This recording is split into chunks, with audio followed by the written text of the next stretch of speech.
What's in a name? Shakespeare might have said a rose by any other name would smell as sweet, but when it comes to book clubs, he couldn't have been more wrong. The name you choose for your reading group isn't just a label. It's your battle cry, your identity, your invitation to the world. It's the difference between, oh, another book club, and I need to be part of that. Today, we're diving deep into the fascinating world of book club names, and I promise you, by the end of our journey together, you'll never look at reading groups the same way again. We're going to uncover secrets that span centuries, from the underground literary societies that helped fuel the abolition movement to today's Instagram-worthy book clubs that are reshaping how millions of people connect over stories. But first, let me ask you something. Have you ever finished a book and felt like you were going to burst if you didn't talk to someone about it immediately? That desperate need to share, to discuss, to dive deeper into the characters and themes that just rocked your world? Well, you're not alone. That feeling, that irresistible urge to connect over literature, it's been driving human beings together for over 400 years, and it all started with a name. Let's travel back to Renaissance Italy, where the very first literary salons were born. Picture the opulent courts of the 16th century, where brilliant women like Isabella d'Este would gather the greatest minds of their time. These weren't just social gatherings. They were intellectual battlegrounds where ideas were born that would literally reshape the world. But here's what's fascinating. Each salon needed an identity, a name that would attract the right people and set the tone for everything that followed. Fast forward to 17th century France, and we meet the legendary Madame de Rambouillet. In 1607, she opened her home near the Palais du Louvre and created what would become known as the Hôtel de Rambouillet. That name, it wasn't just an address. It was a brand, a promise, a signal to the intellectual elite of Paris that something extraordinary was happening within those walls. Voltaire himself graced those rooms. Can you imagine the conversations, the ideas that were born there? All because someone understood the power of the right name? But here's where the story gets really incredible.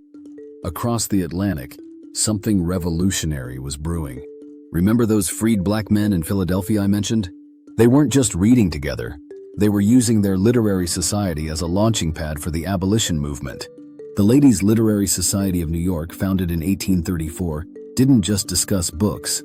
They raised money, collected petitions, and directly freed people from slavery. Their name wasn't just a label, it was a declaration of their mission to change the world through the power of words. Think about that for a moment. A book club name that literally helped free people from bondage. That's the power we're talking about here. Now, let's jump to the 1920s and step into a small Parisian apartment where magic is happening every single day. The address is 27 Rue de Fleurus, and the name everyone whispers with reverence is Gertrude Stein's Salon. Hemingway is there, scribbling notes in the corner. Picasso is debating the future of art with F. Scott Fitzgerald. These aren't just writers and artists hanging out. They're creating the cultural movements that will define the entire 20th century. And it all started because Gertrude Stein understood something crucial. The right name creates the right energy, which attracts the right people, which creates the right magic. Fast forward to 1996, and we witness perhaps the most famous book club name in history launch into the world. Oprah's Book Club. 3 simple words that would go on to sell over 55 million books and turn forgotten classics into bestsellers overnight. When Oprah selected Anna Karenina in 2004, a book first published in 1877, it shot straight to #1 on the bestseller list. That's the power of a name backed by purpose and passion. But here's what's really exciting. Right now in 2025, we're living through the golden age of book clubs. The statistics are absolutely staggering. Book club participation has jumped from 3.5% of Americans in 2012 to over 5% by 2017, and those numbers have exploded even higher since then. We're talking about millions of people gathering together, both in person and online, to dive deep into stories that matter. And Gen Z, oh my goodness, Gen Z is completely revolutionizing what book clubs can be. They're not content with just sitting in someone's living room talking about a novel. No way! Today's book clubs are incorporating wine tastings, guided runs through locations mentioned in books, themed costume parties, and Instagram-worthy aesthetic experiences that make reading cool again. One of my favorite examples is a Chicago book club that read Michelle Obama's Becoming, and then took a 4-mile run through Hyde Park, stopping at places mentioned in the memoir, before ending with a discussion over snacks from the popcorn chain she frequented as a teenager. Can you imagine? They literally ran through her story before diving into the book. That's not just creative, that's transformational. But here's the thing about all these amazing modern book clubs. They all started with the same challenge that faced Gertrude Stein, Madame de Rambouillet, and those revolutionary readers in Philadelphia. They all needed the perfect name. And that's where things get really fun, because choosing a book club name isn't just about being clever. It's about understanding psychology, community building, and the subtle art of attraction. The right name doesn't just identify your group. It creates your culture, attracts your ideal members, and sets the stage for every single conversation you'll ever have. So what makes a book club name truly powerful? Let me share some secrets I've discovered. First, the best names tell a story before you even open a book. Take Tequila Mockingbird. Immediately, you know this group loves literary puns, doesn't take itself too seriously, and probably enjoys a drink or two while discussing their latest read. Or consider the Literary Coven. That name promises mystery, female empowerment, and probably some pretty intense discussions about books with strong female characters. Then there are names that create instant community. Well-read women, the book babes, novel knights. These names don't just describe what the group does. They define who belongs. They create instant identity. They make potential members think, yes, that's me, that's my tribe. And here's something fascinating. The most successful book club names often break the traditional rules of naming. They're puns, they're playful, they're sometimes a little bit cheeky. Pros before hoes. Better read than dead. You can't put us down. These names make people smile, make them memorable, make them conversation starters all by themselves. But my absolute favorite category has to be the names that embrace the pure joy of reading obsession. Book hoarders, fiction addiction, shelf indulgence. These names celebrate what some people might see as an embarrassing habit and turn it into a badge of honor. They say, yes, I have 17 books on my nightstand and 43 in my Amazon cart, and I'm proud of it. For teachers forming reading groups, names like Masters of Words or Shaping Minds, Changing Lives tap into their professional identity while celebrating their passion for literature. For moms, names like Mommy's Literary Escape acknowledge the beautiful chaos of motherhood while carving out sacred space for intellectual growth. And let's talk about those boozy book clubs for a moment. Because Read Between the Wines, Mimosas and Metaphors, and Waiting for Merlot represent something beautiful about human nature.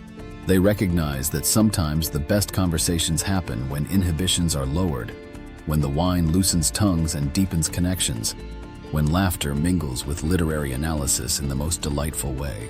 But here's what really gets me excited about book club names. They're becoming more creative, more specific, more targeted than ever before. We're seeing names that cater to incredibly specific niches. Book clubs for parents, for LGBTQIA+ readers, for people of color, for sci-fi fans, for mystery lovers, for romance readers who aren't ashamed to admit they cry at happy endings. This specificity isn't just trendy, it's revolutionary. Because when you create a name that speaks directly to someone's identity, their interests, their challenges, their dreams, you're not just starting a book club. You're creating a sanctuary. Now let me tell you about something that's happening right now that's absolutely fascinating. The rise of what I call lifestyle book clubs. These are groups that have figured out how to integrate reading into broader lifestyle choices and social experiences. We're seeing book clubs that meet at farmers markets to discuss food memoirs, groups that hike together while listening to audiobooks, and even book clubs that travel together to locations featured in their monthly selections. One group I recently heard about calls themselves the Literal Tourists, and they actually plan trips around the books they read. When they read Eat, Pray, Love, they took a group trip to Italy. When they tackled Wild, they hiked portions of the Pacific Crest Trail. Their name perfectly captures their mission. They're not just reading about these places and experiences, they're literally becoming tourists in the worlds their books create. But here's what I love most about all these creative approaches. They're solving one of the biggest challenges book clubs have always faced: keeping people engaged and coming back month after month. When your book club name promises an experience, not just a discussion, you're creating something people genuinely look forward to. Now, if you're sitting there thinking, this all sounds amazing, but how do I actually choose the right name for my book club? I've got you covered. Start by asking yourself what vibe you want to create. Are you looking for deep, serious literary analysis? Then names like the Literary Society or Ink and Insights might be perfect. Want something more casual and fun? Books and Banter or Read It and Weep could be exactly what you need. Consider your membership.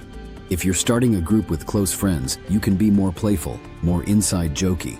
But if you're hoping to attract strangers from your community, you want something that immediately communicates your group's personality and makes people excited to join. Think about your meeting style. If wine is involved, lean into that. Books and Bordeaux is so much more enticing than Tuesday night book discussion group. If you meet over coffee, Books and Coffee tells people exactly what to expect. If you're incorporating activities like walks or themed discussions, let your name hint at that adventure. And here's a pro tip. Test your name out loud. Does it roll off the tongue? Is it easy to remember? Can people spell it when they're searching for you online?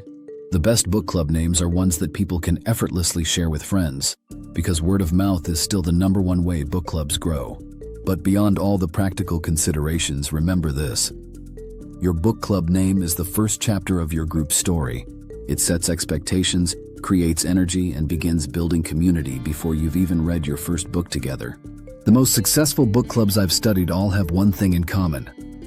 Their names perfectly capture the spirit of the people involved. Whether it's the intellectual rigor of the Great Book Society, the inclusive warmth of Friends in Council, America's oldest continuous literary club, by the way, started in 1866, or the cheeky humor of Pros Before Bros, the best names feel authentic to their communities. And here's something wonderful. Your name can evolve. Some of the most beloved book clubs have started with one name and gradually evolved into something else as their personality became clearer. Don't let the fear of choosing the perfect name prevent you from starting. Sometimes you need to live with a group for a while before you understand what it really wants to be called. What I find most inspiring about the current book club renaissance is how it's bringing the revolutionary spirit of those early literary societies into the modern age. Today's book clubs are once again serving as spaces for social change, intellectual growth, and community building. We're seeing book clubs specifically focused on amplifying marginalized voices, groups that commit to reading only authors of color, feminist book clubs that tackle challenging texts about gender equality, environmental book clubs that explore climate fiction and nature writing. These aren't just reading groups. They're movements, and the beautiful thing is, every single one of these movements started with someone choosing a name that captured their vision and attracted their tribe. For those of you listening who might be thinking about starting your own book club, let me paint a picture of what's possible. Imagine walking into a room or onto a video call where everyone is genuinely excited to be there, where conversations flow easily between the book you've read and the experiences of your lives, where disagreements are welcome because they lead to deeper understanding, where someone always has the perfect book recommendation for exactly what you're going through, where you leave feeling energized, inspired, and grateful for the power of stories to connect us all. That's not just a fantasy. That's what happens in great book clubs all over the world, every single day. And it all starts with a name that invites people into that magic. If you're ready to dive deeper into the world of book clubs and connect with a community of passionate readers, I encourage you to visit hookedtobooks.com. There, you'll find even more inspiration for starting your own group, tips for keeping discussions engaging, and recommendations for books that spark amazing conversations. And while you're there, consider joining their email list, because the best book recommendations and insights are often shared first with the most dedicated readers. Whether you end up choosing the Bookies, Chronicles Crew, Book Wizards, or creating something completely original, remember that you're not just naming a book club, you're naming a movement. You're creating a space where stories have the power to change lives, where strangers become friends, and where the simple act of reading together becomes something transformational. The best book club name is the one that makes you smile when you say it, the one that perfectly captures the energy you want to create, the one that makes potential members think, yes, that's exactly where I want to be. So what are you waiting for? Your perfect book club name is out there, ready to attract your ideal reading companions, ready to create the literary community of your dreams. The only question left is, what story will your book club tell? Thank you for joining me on this incredible journey through the secret power of book club names. Now go forth and create some literary magic of your own. And don't forget to subscribe to stay connected with our amazing community of book lovers, because the best conversations about books are just getting started.